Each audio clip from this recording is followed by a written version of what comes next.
இன்றைக்கு நம்ம 3 விதமான மினியேச்சர் ஸ்டாச்சூஸ் பத்தி தெரிஞ்சுக்கலாம் வாங்க. நீங்க திரையில பார்த்துருக்கிற இவங்க பேரு வந்து கிரீன் தாரான்னு சொல்லுவாங்க. Green Tara is a female Bodhisattva. தாராவிலே 21 வகை தாரா இருக்காங்க. அதில் இவங்க ஒரு ஆள். இவங்க ரொம்ப ரொம்ப ஃபேமஸ் அண்ட் ரொம்ப ரொம்ப சக்தி வாய்ந்தவங்க அப்படின்னு சொல்லுவாங்க.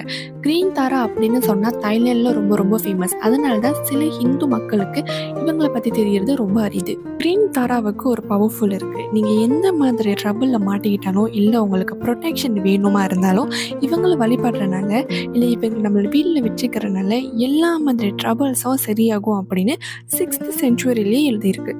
அடுத்ததான் நம்ம இன்னொரு சிலை பார்க்க போகிறோம். இந்த தெருவில் நீங்கள் பார்க்குற சில பேர் வந்து தாய் சவாஸ்டி ஃபெங்ஷுய் பூல்னு சொல்லுவாங்க.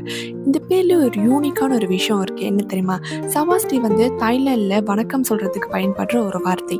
ஃபெங்ஷுய் வந்து சைனீஸ் வார்த்தை. இந்த ரெண்டுமே கலந்து தான் வந்து இதோட பேர் வந்து தாய் சவாஸ்டி ஃபெங்ஷுய் பூல்னு வச்சுருக்காங்க. யூஸ்வலி சைனீஸ் பீப்புள் வழக்கத்தில் இந்த தாய் சவாஸ்டி பூலை வந்து கிஃப்ட் ஆப்ஷனாக தருவாங்க அப்படின்னு எழுதியிருக்கு. இது கொடுக்கறதுனால வாங்குறவங்களுக்கு ஒரு பலம் உருவாகும் அப்படின்னு ஒரு நம்பிக்கை. லாஸ்ட்லி இந்த ஸ்டாச்சுவோட பேரு லக்கி கேஒய் தனு வாட்டர் பஃபலோ அப்படின்னு சொல்லுவாங்க. கேஒய்னா வந்து பஃபலோன்னு தைலாண்ட் இல்லை சைனீஸ் மொழியில் சொல்லப்படுவாங்க. வாட்டர் பஃபலோனா அதோட சிம்பிள் வந்து என்ன தெரியுமா? Hard work, abundance, com power, stable wealth. அதோட வாட்டர் பஃபலோக்கு இவ்வளோ மீனிங் இருக்குன்னு இங்கே நிறைய பேத்துக்கு தெரியாது.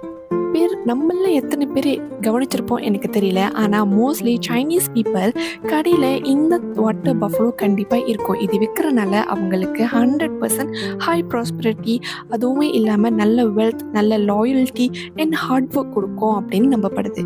இப்போ இந்த 3 சிலையுமே நம்ம ஆதர் கிராஃப்டில் அவைலபிளாக இருக்குது.